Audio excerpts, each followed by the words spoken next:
Rick and Connie debate had it all. Two young boys, a beautiful home. They were living the suburban dream. But just before Christmas, things took a dark turn. What happened inside their home shook the whole community. When detectives arrived, they have no idea that they're stepping into one of the most bizarre cases they've ever faced. And when the truth comes into focus, detectives have to outsmart this killer before they make a move. I hope you're good with puzzles, because this one is something else. 50 Cent is once again at the center of public attention after revealing that several shocking claims about Diddy were left out of his Netflix documentary. According to 50 Cent, the reason was not lack of importance, but the opposite. There was simply too much material to fit into 4 episodes. This statement alone has raised serious questions about what viewers did not get to see and why those details were removed. One of the most talked about claims involves an alleged secret child that Diddy may have had with a woman who previously dated Tupac Shakur. While this claim was never shown in the documentary, 50 Cent has hinted that the footage still exists and could be released online. Instead of saving this unreleased content for another season, 50 Cent suggested that YouTube may be the place where these stories finally come out. Since the documentary aired, more people have stepped forward with their own accounts, adding new layers to a story that already feels unfinished. This has led fans to debate whether 50 Cent is exposing hidden truths or simply keeping the spotlight on himself. Some say he is being petty, while others believe he is responding to something much deeper and more personal. Comedian T.K. Kirkland believes many people are missing the real reason behind the long tension between 50 Cent and Diddy. According to him, this situation is not just about music, business, or ego. He says it became personal when reports claimed that Diddy allegedly got involved with 50 Cent's baby mother. In his view, that kind of move goes beyond industry drama and turns into a serious personal betrayal. T.K. Kirkland explained that there are certain lines that should never be crossed, especially when it comes to respect among men. He said that in his own life he has never dated a woman who was involved with a friend or rival. To him, that is simply off limits. He pointed out that Diddy has fame, money, and access to countless women, which makes the alleged choice even more questionable. TK believes this was not an accident, but a clear decision made with full knowledge of the existing tension between the two men. According to T.K. Kirkland, when someone knowingly gets involved with the former partner of a rival, it shows a lack of respect. He believes boundaries matter and that real men understand those rules without needing them explained. In his view, the situation reflects a pattern, not a single mistake. He mentioned that Diddy has long been linked to similar situations involving women who were connected to other men in the industry. Several names have been brought up over the years as examples of this alleged pattern. Tupac's former girlfriend has often been mentioned, along with other women who were connected to well-known artists. To some observers, this history makes the claims involving 50 Cent's baby mother feel less surprising. They see it as part of a repeated behavior rather than an isolated event. While many praised 50 Cent's documentary for bringing difficult topics into public view, not everyone sees it as a complete or fair project.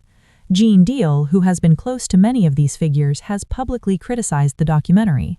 He claims that parts of the idea were not original and that some of his contributions were used without proper credit. According to Gene, he spoke with the producers long before the final version was made and shared detailed ideas about how the story should be told. Gene Deal said he does not believe the explanation that footage had to be cut simply due to time limits. He argues that documentaries can always be adjusted, extended, or broken into more episodes if needed. In his view, certain topics were left out on purpose, including claims involving Sarah Chapman, who is often mentioned in connection with both Diddy and Tupac. Gene believes these omissions raise serious questions about what the audience was allowed to see. He also shared frustration over past experiences where he felt his ideas were taken without credit. He pointed to examples from other projects, including stories he says appeared in major films after he had already written about them. These experiences have left him feeling disrespected and ignored, and he believes the same thing happened with this documentary. Gene Deal also addressed rumors that 50 Cent might release more footage online. He said that if new content does appear, Diddy likely would not be able to stop it. His reasoning is simple: if the documentary could have been legally blocked, it would have already happened. The fact that it remains available suggests that whatever power or influence Diddy once had may not be as strong as before. According to Gene, Diddy has long had connections within major media companies, including Netflix. If those connections were enough to shut the project down, they would have been used. Since that did not happen, Gene believes it shows a shift in power behind the scenes. He added that while legal action is always possible, it is not clear whether it would succeed. Another topic that continues to surface is Diddy's alleged fixation on Tupac. Several people close to the situation believe this fixation influenced many of his actions over the years. Gene Deal mentioned that 50 Cent once spoke about unreleased footage involving Sarah Chapman, who previously dated Tupac. Some believe that Diddy's alleged involvement with her was not random, but connected to deeper feelings toward Tupac. There have long been rumors that Diddy admired Tupac while also feeling jealousy toward him. Some say he wanted the same respect, influence, and image that Tupac had. Others believe he wanted to replace him in the culture. These ideas are often supported by claims that Diddy repeated Tupac's words in speeches years later, especially when speaking about social movements and change. People have pointed out similarities between Tupac's past speeches and later statements made by Diddy. Diddy. While this does not prove anything, it has fueled ongoing debate about whether Diddy was inspired by Tupac or trying to step into his role. To critics, the pattern feels too consistent to ignore. One of the most noticeable absences in the documentary is Kim Porter. She was Diddy's longtime partner and the mother of his children. She passed away suddenly in 2018 at the age of 47. Her death was officially ruled as pneumonia, but many people have continued to ask questions about her life and her relationship with Diddy. Despite her importance, the documentary barely mentioned her beyond basic facts. Several sources believe Kim Porter knew more about Diddy's personal and business life than almost anyone else. Gene Deal said she was aware of many things happening behind closed doors. According to him, Kim may have been working on a book that would have exposed serious details about her experiences in the music industry and her relationship with Diddy. There have been claims that Kim shared parts of this book with close friends before her death. Some believe it was meant to be a tell-all account. Others say it included stories about control, fear, and unhealthy behavior. None of this was explored in the documentary, which has led many viewers to wonder why her story was left out. Mark Curry later shared his own account, claiming Diddy closely monitored Kim's phone calls. He described a situation where Diddy allegedly became angry after hearing a call between Kim and another man. According to the story, this anger later led to a violent confrontation at a party. These claims, like many others, remain allegations, but they add to the overall picture being discussed. There are also long-standing rumors about physical abuse in the relationship. Some stories describe injuries that were explained away as accidents. Critics argue that these explanations do not fully match the accounts shared by people who claim to have been there. Again, these remain claims, but they continue to circulate because no clear answers have been given. The documentary also spent very little time discussing Diddy's famous parties. These gatherings were known for attracting powerful figures from music, sports, and business. Many people believe these parties played a major role in shaping the culture around him. The lack of detail has led to questions about why so many high-profile guests have remained silent. Some voices have gone further, calling for accountability from celebrities who were present during these events. Names like Jay-Z, Jennifer Lopez, and others have been mentioned by critics who believe silence equals complicity. These are strong opinions, not proven facts, but they reflect growing frustration among those who feel the full story has not been told. Jaguar Wright has also spoken out, offering a different angle by focusing on Diddy's upbringing. She claims his childhood environment exposed him to chaos, instability, and behavior that no child should witness. According to her, this environment shaped his view of power, control, and relationships later in life. She has spoken about Diddy's mother and the lifestyle she allegedly lived. Jaguar suggests that seeing certain behavior at a young age can leave lasting marks. She believes this explains some of the patterns people now point out in his adult life. Jaguar also mentioned Diddy's pride in his father's reputation as a hustler. She finds it troubling that someone would feel relief or pride in that identity. To her, it shows how deeply those values were rooted in his sense of self. She connects this mindset to how hip-hop culture later praised similar figures. She also described what she sees as an unusual relationship between Diddy and his mother. Some of her comments focus on behavior that made her uncomfortable and raised questions about boundaries. These claims are personal opinions based on what she says she observed. Concerns have also been raised about the environment Diddy's children were exposed to. Some people claim they witnessed things no child should see. Others question why so many adults around them stayed silent. These concerns add another layer to the discussion about responsibility and accountability. As the conversation continues, many people are left wondering what will come next. If 50 Cent does release more footage, it could change public understanding of everything discussed so far. Others believe the truth will remain scattered, shared through interviews and rumors rather than one clear story. What is clear is that this saga is far from over. Each new voice adds more questions than answers. Whether more footage is released or not, the discussion around power, silence, and truth continues to grow. The public now waits to see if more hidden stories will finally come into the light, or if they will remain buried behind closed doors. As the discussion continues, many people are now questioning why so many stories about Diddy have surfaced at the same time. Some believe it is coincidence, while others think it is because people finally feel safe enough to speak. Over the years, power, fear, and influence have played a major role in keeping certain voices quiet. When someone holds strong control in an industry, people around them often choose silence over risk. That silence, however, does not erase what may have happened.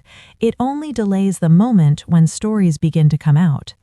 One reason this situation feels different now is because the accusations are not coming from one place. They are coming from former friends, former employees, artists, insiders, and people who were once close to the inner circle. Each person brings a piece of the story, and while no single voice tells the full truth, together they form a pattern that many find hard to ignore. This is why so many viewers feel the documentary only scratched the surface. Many believe the decision to leave certain topics out was intentional, not because they lacked proof, but because including them would have opened doors that could not be closed again. Once certain names, stories, or accusations are spoken publicly, the pressure to respond becomes unavoidable. Some think the documentary tried to balance exposure with protection, choosing to highlight some issues while quietly avoiding others. Kim Porter's absence continues to stand out as one of the biggest unanswered questions. People who knew her describe her as someone who carried heavy emotional weight. She was not just a partner, but someone who lived inside the world that many outsiders only heard rumors about. If she truly planned to tell her story, it would explain why her name still comes up so often in these conversations. Her silence now leaves space for speculation, and that space has been filled with questions. There are also people who believe Kim stayed quiet for the sake of her children. In situations like this, protecting family often comes before personal truth. If that is the case, it raises another painful question. How much did she carry alone, and what did it cost her emotionally? Those who cared about her say she deserved to be more than a footnote in someone else's story. The topic of control keeps coming up in nearly every account. Control over relationships, control over business, control over image, and control over information. Several people claim Diddy needed to know everything happening around him at all times. They describe an environment where privacy did not exist, and where questioning authority could lead to consequences. Whether these claims are true or exaggerated, they show how many people experienced fear rather than trust. Former artists have also spoken about feeling trapped in contracts and agreements they did not fully understand. Some say they were promised support and growth, but instead felt ignored once they were no longer useful. Others say they watched careers rise and fall based on loyalty rather than talent. These stories add to the idea that power was used as leverage rather than guidance. Another major question involves the people who stayed close despite the rumors. Many celebrities who once praised Diddy have since gone quiet. Some have removed photos, avoided interviews, or refused to comment altogether. Critics see this silence as self-protection. Supporters see it as avoiding drama. Either way, the lack of response only fuels public curiosity. There is also growing discussion about how money and influence can shake narratives. When someone controls media access, legal teams, and public relations, they can delay or redirect stories for years.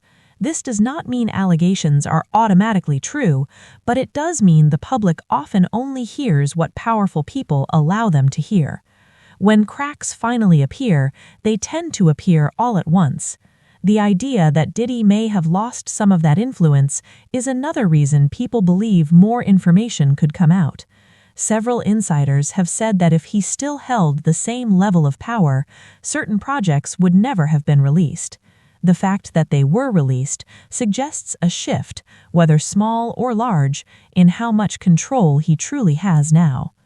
The focus on Tupac continues to return in these conversations. For many, Tupac represents a symbol of truth, rebellion, and voice. The idea that someone may have admired him while also competing with his legacy creates a complicated emotional picture. People are drawn to what Tupac stood for, but also threatened by it. That tension may explain why his name still echoes through these stories decades later. Some believe Diddy wanted acceptance from the same culture that praised Tupac. Others think he wanted validation that he belonged in the same conversation. If so, it raises questions about identity, insecurity, and ambition. When ambition turns into obsession, lines can become blurred. Jaguar Wright's comments continue to divide opinions. Some see her as brave for speaking openly, others question her approach and tone. Regardless of how people feel about her, she represents a voice that refuses to stay quiet. Her focus on upbringing, environment shifts the conversation from actions alone to causes. She asks people to look at where behavior starts, not just how it ends. She argues that unresolved trauma often repeats itself. If someone grows up surrounded by chaos, they may recreate it as an adult because it feels familiar. This does not excuse harmful behavior, but it may help explain patterns. Understanding does not equal approval, but it can provide clarity. Another uncomfortable topic involves children being exposed to adult situations. Even the suggestion of this makes many people uneasy. Children rely on adults for safety and guidance. When boundaries are crossed, the effects can last a lifetime. This is why these claims have struck such a nerve with the public. They go beyond fame and into basic human responsibility. Some former associates have said they regret not speaking up sooner. Fear, loyalty, and survival kept them quiet. Others say they did not realize the full impact of what they witnessed until years later. These regrets highlight how complex these environments can be. People are rarely villains or heroes all the time. Many are simply trying to get through situations they do not fully understand. As more voices come forward, the story continues to grow. Each interview adds another layer. Each allegation forces listeners to decide what they believe and what they question. The truth may never be fully known, but the discussion itself has already changed how people view power in the music industry. If more footage is released, it could confirm some suspicions or raise new ones. It could also challenge existing narratives. Either way, the public conversation is no longer controlled by one voice. It has become a collective discussion shaped by many experiences. What remains clear is that this is not just about one person. It is about systems that allow silence, reward loyalty over honesty, and protect influence at all costs. It is about how long people can hold power before accountability catches up. And it is about whether the industry is willing to learn from these stories or repeat them again. As time goes on, more people may choose to speak. Others may remain silent forever. The questions surrounding Diddy, 50 Cent, Kim Porter, and everyone connected to this story are not going away. They will continue to surface as long as there are unanswered truths and people willing to ask hard questions. The next chapter has not been written yet. Whether it comes through new footage, legal action, or personal testimony, the story is still unfolding. And until all voices are heard, many believe the full truth remains just out of reach.